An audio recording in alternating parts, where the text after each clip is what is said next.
What's up guys, I'm Jared Kaufman and today we're going to go over the basics of framing a wall with studs 16 inches on center. Now, whether you've got a fancy nail gun, a screw gun, or even just a trusty hammer, I'll give you methods on how to frame this wall for all three. All right, so the first thing we're going to need to frame our wall is we're going to need our top and bottom plates. So the first thing that we're going to do is we're going to pull our stud layout. So you can come to the end and you can see on our tape we've got our 16-inch mark right here. Now what's important to remember is this wall is 16 on center. So what that means is you can mark 15 1/4 and you can put an X where the 16 is. Alternatively, you can mark 15 1/4 and 16 3/4. And as you can see, that'll put our stud centered on 16 inches. The reason we offset it 3/4 is because our 2x4 material for our studs is actually 1.5 inches wide, and that's standard for the construction industry. Now you can go through and mark each stud with a crow's foot and square it across, or a pro tip, I'll give you it for free, is you can reach, line your pencil up underneath on your mark, and you can slide it across and mark 2 at once. Now whether you mark it like that with your tape measure or square across your lines one by one, both of those are just fine. Now another thing that's important to remember, even though we didn't mark a stud on the end here, you always put an end stud on your wall. That's how you're going to tie your walls together, and it's how you're going to screw the edge of your drywall when it's all done. Now let's say, for teaching's sake, that we had another wall that was going to intersect this wall when it was all done. That would look something like that. Now what we can do is where the other wall starts, you can mark both sides of the edges of that wall. We're going to put a stud on each side and a flat stud between to make a connection. That's called a channel. Now if we have a wall in the corner, we can do the same thing but only one side. That framed together would look something like this, and that's called a cali corner. Let's put one on this end just so I can show you how. 2 lines like this show me that my cali corner goes right here on this end. So now that our plates are laid out, we can scoot these back to the edge and we can get our studs ready.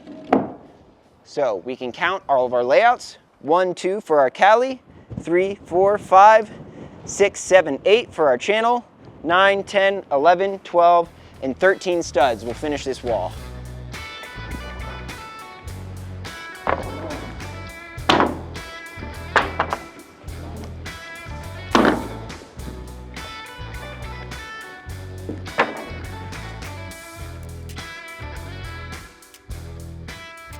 Now before we go and crown our studs, I like to start with building our cali corners and our channels. So how we do that looks like this.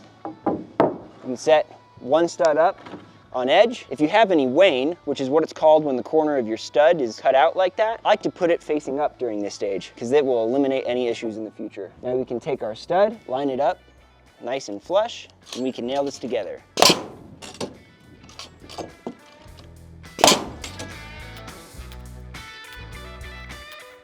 Now this cali corner is ready. Now we'll repeat the same process to make another cali, only we're going to add one extra stud to it, which makes it a channel.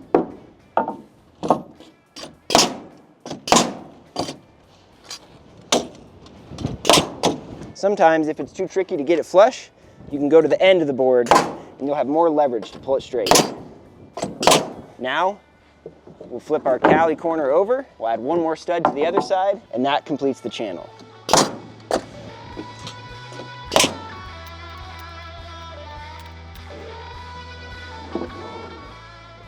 Now our calis and our channels are completed. So now all that's left for our wall is to separate our top and bottom plates and to crown all of our studs. So I'll take my top plate,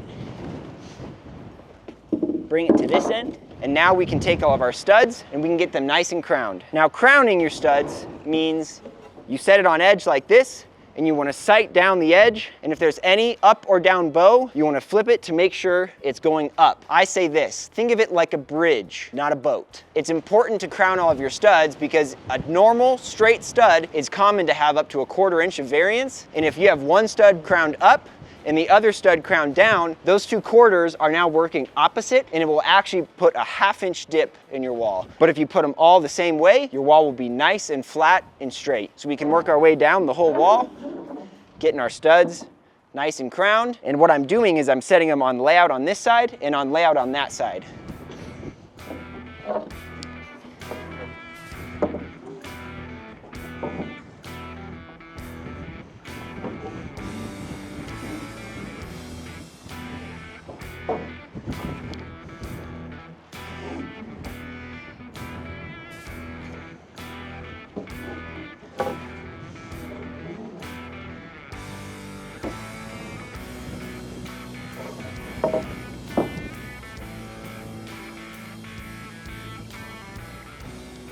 So now with all of our studs in place and our layout done, we can get our wall framed up. So the first thing you'll want to do, make sure you've got screws or nails or whatever you're using.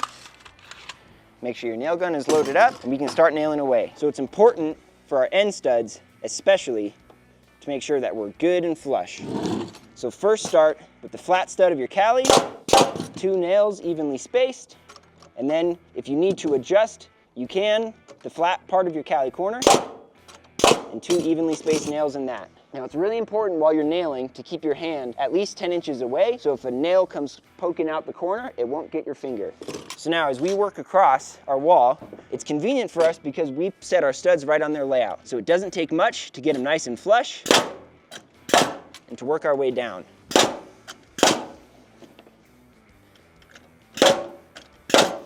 Now the most important thing to be watching while you're nailing is that your stud is nice and flush to your top plate. This will make for a smooth transition with your drywall later on.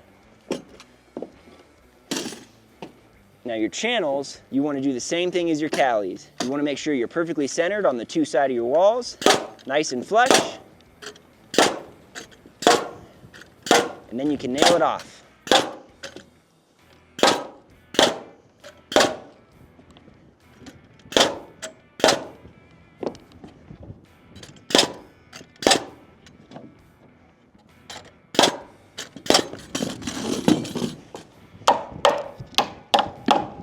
Now, you didn't think I forgot about you people who don't have nail guns, did I? I'll show you some tips now for using construction screws. Now, in typical residential construction, we recommend using 131 by 3-inch nails. But if you're just doing a little bit of remodel work around the house or some DIY stuff, 3-inch construction screws will do just fine. Now, I would recommend the T25 drive bits because these are a lot less likely to slip and they'll get you a nice strong drive all the way through.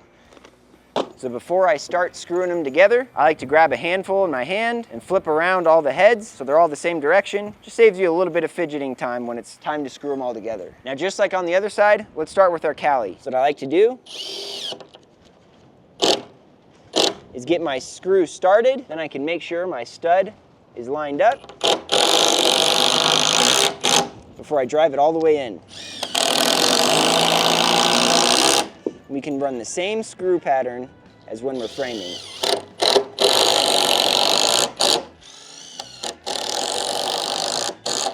Now, here's a pro tip for you. Sometimes it can be hard to start these by hand with a drill, but if you've got a hammer, it can be as simple as setting 1 tap into your screws on your layout where your stud is going to go, and that makes it real easy to set your screw gun on, get your stud in line,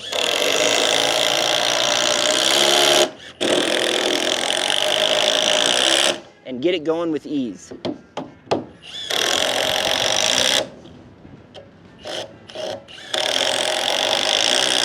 Now I also said I have tips for you even if you don't have a screw gun. In that case, we're going to use some of these, what I like to call 16-penny sinkers. So with these, I recommend doing the same thing we did with the screws. You can put them in your hand, grab all the heads at once, and flip them over. So now they're all facing the same way.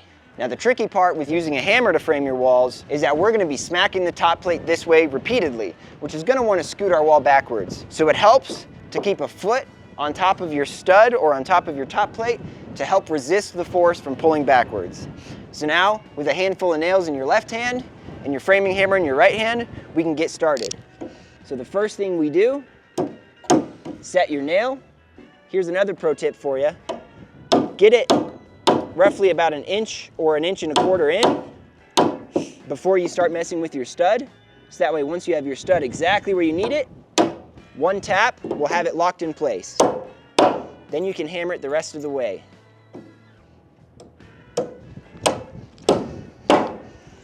Now don't be embarrassed if it takes a little more hits when you first start. Hammering nails takes lots of practice before you can get real speedy at it.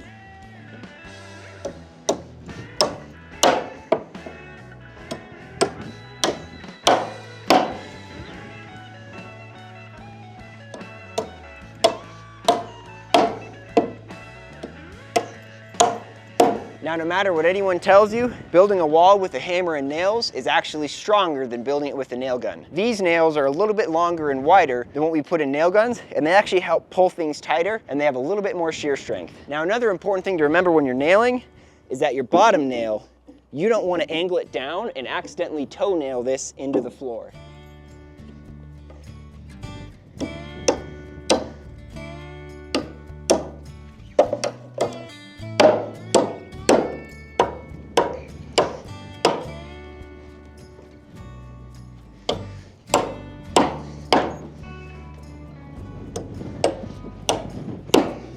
Now, it's also important to think of when you're nailing, if there's a knot in the way, whether it be screws, nails, hammer, or nail gun, a knot will always mess with your nail. So try to avoid sending nails through knots as much as possible. And if you ever do have to send a nail through a knot, make sure your hand is out of the way because they really like to shoot nails out the side.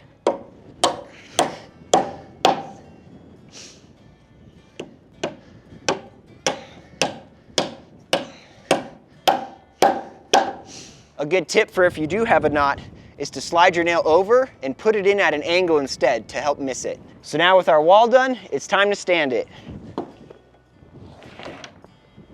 Wait, you didn't think we were going to stand it without a double top plate, did you?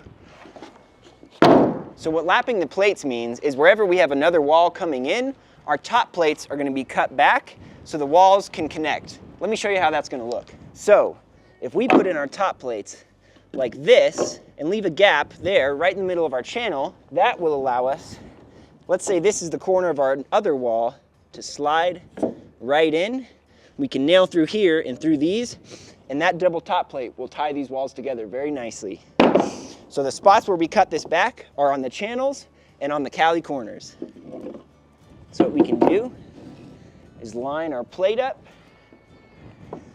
We can mark it right here and square it across. That piece is ready to cut. Now you can also take measurements. So I can put it on my layout, come to the end of my wall, and I want to subtract 3.5, which will give me 51 3/8.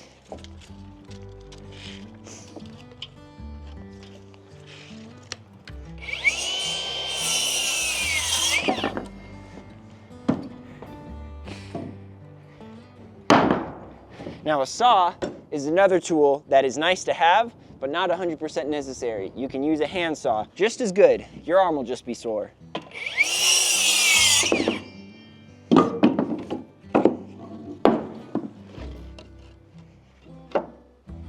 So now you can see with our plates cut to length, they line right up with our layout marks, and they'll work great for intersecting walls. Now for nailing these together, it's important to do a couple nails on each end.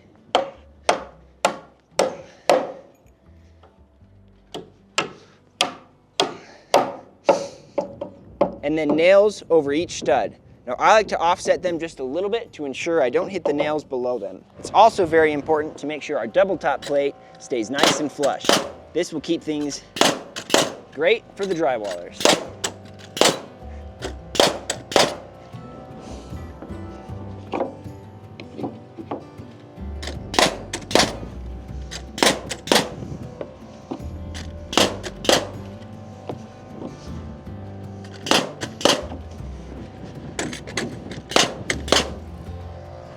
And now, at long last, as I like to say, lift with your ego, not with your back. It's time to stand the wall.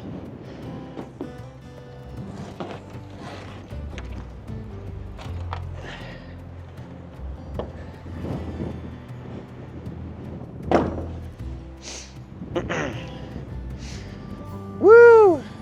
All right, guys, I hope you found that helpful. Again, my name is Jared Kaufman. I'm a lead framer here at Kaufman Construction. Make sure to hit that like and subscribe button if you guys want to see more stuff like this. I post build series, day in the lifestyle stuff, projects start to finish, all sorts of good stuff. And if you live in Colorado and you need some framers, feel free to reach out.